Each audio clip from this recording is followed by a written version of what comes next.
Yo, what up fellow gamers? Welcome back to another video highlighting a new and up-and-coming developer. Today's focus will be on brand new studio Archetype Entertainment, led by former BioWare devs James Olin and Chad Robertson. You may be aware of the amazing games BioWare used to make, and James and Chad were a large part of that.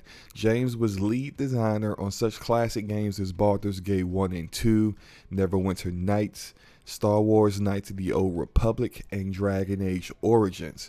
He was also the game director for Star Wars The Old Republic, which was a MMORPG. Chad Robertson spent 9 years with BioWare Austin, which he was in charge of Star Wars The Old Republic for a good portion of that. Their pedigree is above reproach, and the other 11 members of this growing studio are just as talented. Their resumes show cinematic animators who've worked on The Last of Us and Uncharted 4, putting to rest a concern I had that the studio might go the route of an isometric view like the old school CRPGs that we used to play. Nothing wrong with that style. I know there are still many fans of those old school RPGs, but personally, I've moved on from that and want to see the amazing talent used on those games with a more modern look. You don't hire developers with these kind of skill sets unless you plan on using them. Now, some of these developers worked on games that failed, like Mass Effect Andromeda and Anthem. But the devil is in the details. If you played those games, you know not everything about those games were awful. Andromeda had probably the best combat in the Mass Effect series, and the lead gameplay designer from Andromeda, Chris King, is on this team. Anthem may have been a game that launched well before it was ready, but the cinematics were amazing. The lead cinematics animator is on this team. So with the pedigree this team has, and the insinuation that their next game may be sci-fi focused, we could very well be seeing the spiritual successor to one of the greatest video game trilogies ever, Mass Effect. Now this quote is taken from the studio website. At Archetype, we believe there will always be a place for story-driven role-playing games that put the player at the center of an epic personal narrative with impactful choices. We are building games that represent the diversity of our audience. We also believe the game studio should empower top developers and challenge them with ambitious projects that are shaped by a strong, clearly communicated, creative vision. That's a strong statement, and a not so subtle jab at how BioWare has been ran in the past decade. This all leads to what, in my opinion, is the rockstar hire for this studio. Archetype have brought in Drew Karpyshyn as lead writer for the studio. This is an amazing move. If you aren't aware of Drew's past successes, he was on the writing team for Baldur's Gate, Neverwinter Nights, and Jade Empire. 3 of the best old school games from BioWare, but he went on to become lead writer on Star Wars Knights of the Old Republic, arguably one of the best RPGs ever, one of the greatest stories and plot twists ever, which led him being allowed to write numerous novels within the Star Wars universe. From there, he was lead writer on BioWare's next game, Mass Effect 1, and the writer for the majority of the Mass Effect novels.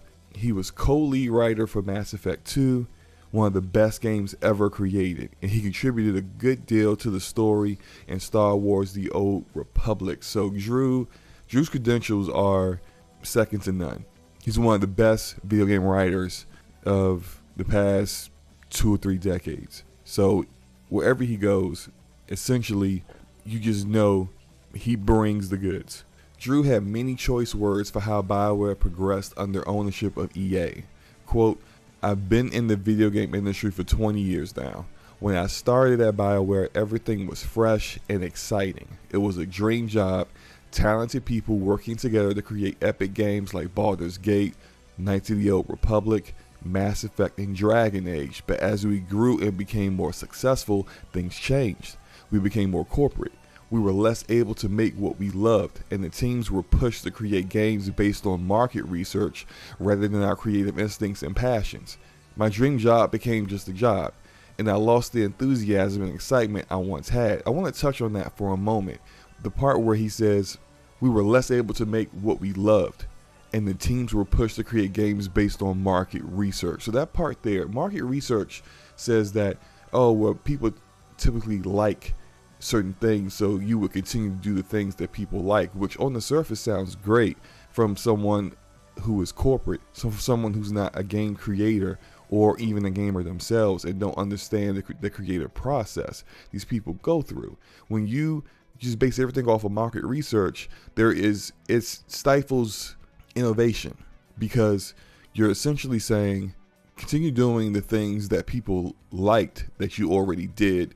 We don't really care for your newer ideas that we don't have any actual research off of that we know will work.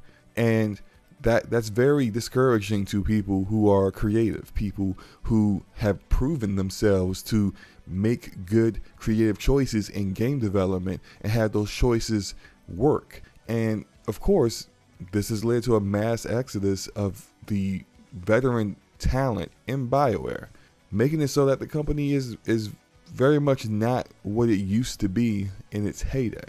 So, rant over. If you aren't aware, Drew left BioWare twice. So, first, he left the company in 2012, and rumors are this was due to his ending for Mass Effect 3 being changed. And if you are aware of the Mass Effect 3 ending, it was very polarizing. Many people disliked that. And again in 2018, while the entire studio was embroiled in massive crunch to get Anthem launched, he completed whatever duties he had for the writing team, and he left BioWare again. The fact that this entire team are filled with developers who've seen the worst of corporate interference in the creative process tells me that we are in for a real treat when the ball gets rolling on their first game. What do you guys think of Archetype Entertainment? Are you excited to see what their first game would be like? What kind of game do you imagine it'll be?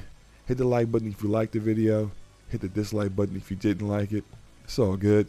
Hit the subscribe button if you want to see more content on Archetype Entertainment, their first game, or focuses on new developers in general.